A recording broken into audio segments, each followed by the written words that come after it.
तीन दोस्त हर्ष, मोहित और विवेक राजस्थान के एक छोटे से गांव आए थे। वो लोग अपने काम के सिलसिले से यहाँ आए थे। अपने कारोबार के लिए यहाँ फैक्ट्री डालना चाहते थे, क्योंकि उस गांव में ज़मीन और मज़दूर दोनों ही बहुत सस्ते थे। उस गांव में विवेक ने होटल सोलफुल में रुकने का इंतज़ाम किया था। होटल सोलफुल एक छोटा सा होटल था, कोई आलीशान पत्थर नहीं थे।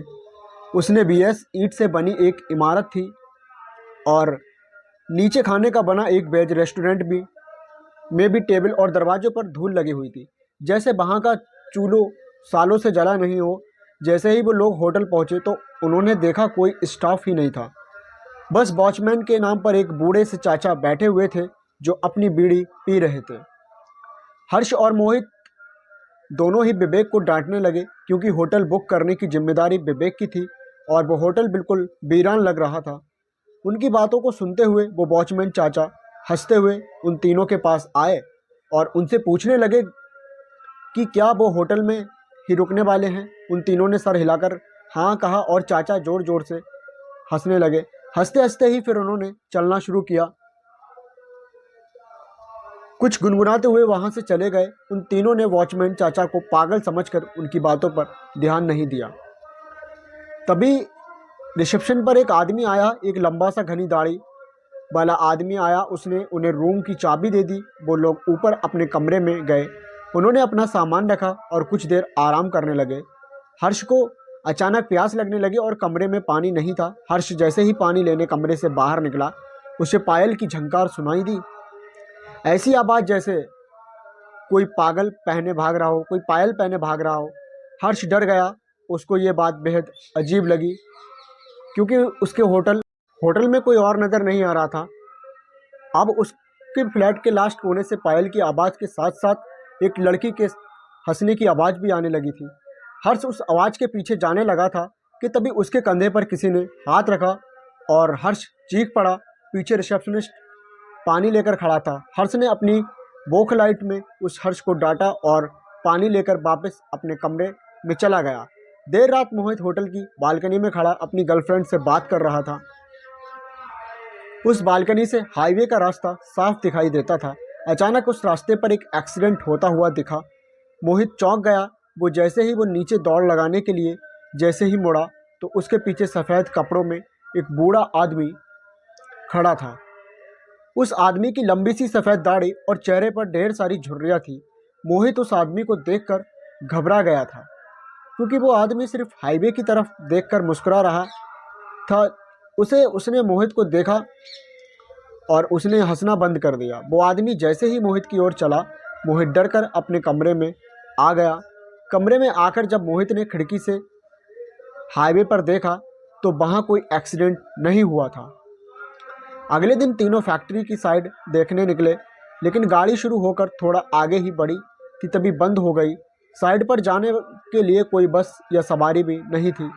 तो उन तीनों ने रिसेप्शनिस्ट को कॉल करके पूछा, तो उसके कहने पर एक मैकेनिक को बुलाया।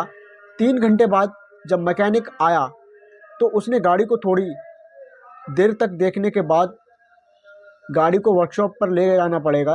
वो तीनों मैकेनिक के साथ ही उसकी गाड़ी में चले गए और साइड पर उतर गए। साइड देखते देखते शाम हो गई थी। उनको मैकेनिक का कॉल आया कि उनकी गाड़ी पूरी तरह से बिगड़ चुकी है और वो कब तक बनेगी कहा नहीं जा सकता। जब उन्होंने वापस जाने के लिए एक ट्रक वाले से बात की और उस ट्रक वाले को होटल पर खाना खाने का लालच दिया, लेकिन जब उन्होंने उस ट्रक वाले के सामने होटल सोलफुल का नाम लिया तब वो ट्रक वाला बेहद घबरा गया। उस ट्रक वाले ने उन्हें बताया कि उस होटल में भूतों का बसेरा है। उसने कहा कि होटल सोलफुल एक कब्रिस्तान के ऊपर बनाया गया था। एक नहीं बल्कि 100 से भी ज़्यादा भूत वहाँ रहते हैं और इसलिए वहाँ कोई भी नहीं जाता। हर्ष और मोहित के साथ हुए हादसों ने उन्हें सोचने पर मजबूर तो किया, लेकिन विवेक भूत प्रेत ऐसी चीज़ों में नहीं मानता था। उसने ये बात रफा दफा कर दी और ट्रक ड्राइवर से कहा कि वो उन्हें होटल से थोड़ा दूर ही उतार दे। बहुत मनाने के बाद वो ट्रक वाला मान गया और वो तीनों जैसे तैसे होटल पहुँचे। देर रात हो चुकी थी और तीनों कमरे में आराम कर रहे थे। विवेक भी लेटे लेटे अपने फ़ोन से खींची फ़ोटो देख रहा था, लेकिन अचानक वो उठकर बैठ गया। ऐसा लग रहा था जैसे उसके होश ही उड़ गए हों। उनकी तस्वीरों में उनके ही कमरे में बहुत सारे बच्चे दिखाई दे रहे थे। वो बच्चे शायद उस होटल में बसे भूत के थे। विवेक का पूरा शरीर ठंडा पड़ गया। उसने हर्ष और मोहित को जब फोटोज के बारे में बताया तो वो तीनों बहुत घबरा गए।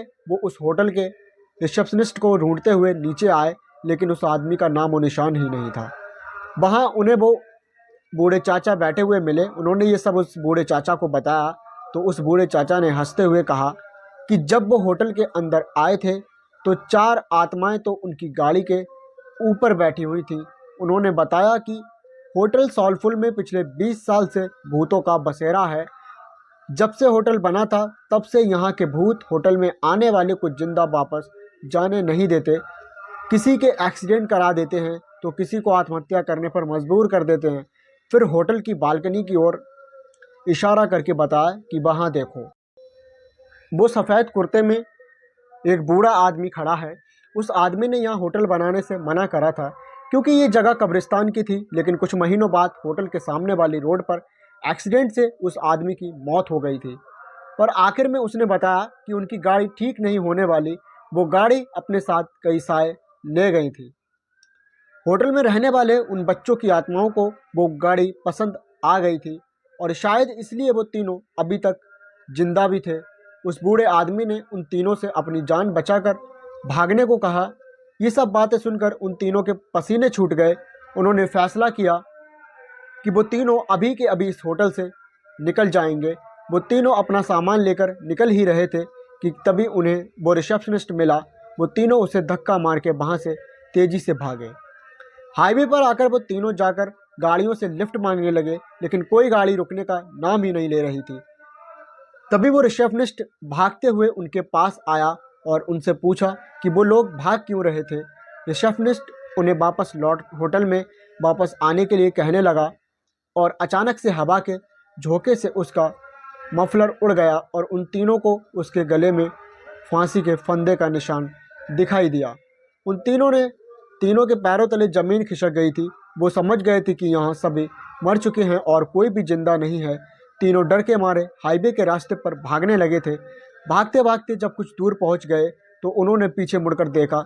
हवा में कई भूत उस होटल के चक्कर लगा रहे थे और बाहर खड़े वो रिसेप्शनिस्ट और बूढ़ा आदमी उन्हें देखकर अजीब तरह मुस्कुरा रहे थे।